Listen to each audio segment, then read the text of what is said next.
Hey guys, Mapletail here. Welcome to the epilogue of my Cattails Wildwood Story playthrough, where I went and saw everything I wanted to see, completed the collections, and, well, 100% of the game. Let's get into it. So I had a decent list of miscellaneous things I wanted to get done. So let's do this in chronological order. I was missing a fair bit of the power paws, so I pulled up a guide to find out exactly what I was missing and where. I went and grabbed the 7th red one. I'm not sure how I missed so many of these random ones around the world. They're not that hard to see. I ran into a spider, which I usually avoid, but actually needed for my collection, so I killed it and checked it off. Since I was only missing a few curios at this point, I just bought a whole ton from the task board, and got to checking them all. Most were duplicates, but I did get a few new ones. I went and grabbed the 10th red power paw. You can literally see it on screen when I got the spider, but somehow missed it. Speaking of missing things, I had a real time trying to catch the legendary prey. I was so excited to have found a weasel, but I fully messed up that catch. I did go and grab the 4th blue power paw though, at least those don't run away from me. I also got to properly meet little Lux and Aurora, who were born at the end of my playthrough. These two are simply adorable. Power paw red number 12 next. I realized as I was collecting these that I really should have done this before taking on the bottom of the 3rd mine. Would have made it a little easier, but the thought did not even cross my mind. I also picked up the hunting compendium from the construction projects to make my legendary prey hunting a little less difficult. I also started taking Moon's kitten, Melon, out on adventures, as they have the lucky skill, which I learned increases the chance of seeing legendary bugs and animals. But I didn't realize just how helpful they'd be. Their first ever catch, the legendary weasel I'd been desperately trying to track down. I was speechless. I took them everywhere with me after that. I briefly took a trip to the mines to buy a gold cave cricket. I was not about to subject myself to mining again to properly search for one. I'm still traumatized. By then I'd gotten more task tokens to buy more curios, and actually managed to complete the museum. Very cool. I was not even gonna attempt it before remembering that I could just buy a bunch of them to get it done. So that worked out nice. I also managed to take over the entire map for the World Domination achievement. I've done it before, but not on this save file, so hell yeah. And since I'd completed the museum, I also gave the Curio Compactor a try, making gifts to help befriend cats. I visited Lux and Aurora again to see some of their dialogue, as they were too baby last time I checked on them. Minor disaster as I found the legendary barbel that I needed, and Melon swooped in to scare it away, just before I could attempt catching it on my own. I wasn't too upset though, as I probably also would have failed it, but with a bit of luck and a lot of refreshing the spawns, I found another one and actually managed to catch it. Very exciting. I am not amazing at hunting in this game, so it always feels good to actually catch a tricky one. I was able to find the rare conch shell down at the beach too. At this point I decided to go for completing the construction projects and got the barracks finished up.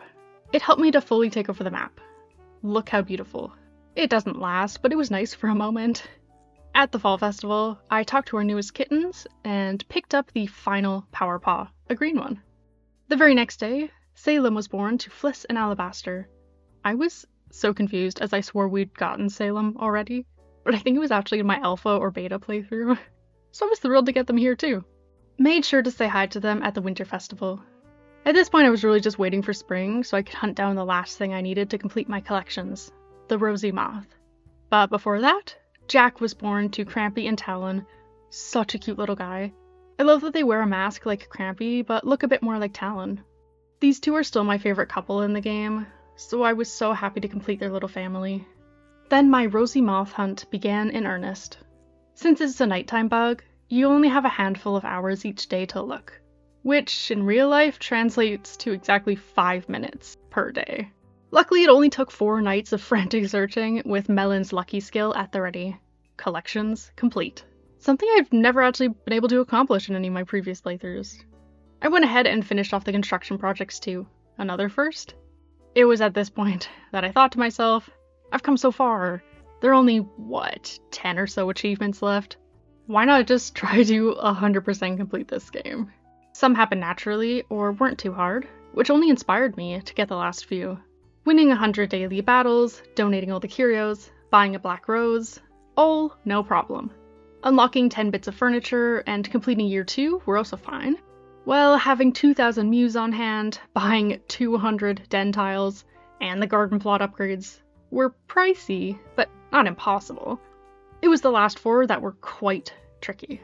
I had to return to the dreaded mines to excavate 20 diamonds. Luckily, I already had around 10 at this point, and this could be done in the first mine, and with Melon's help, it didn't take as long as I feared. Before worrying about the rest, Aster was born to parents Ellie and Champ. Super adorable.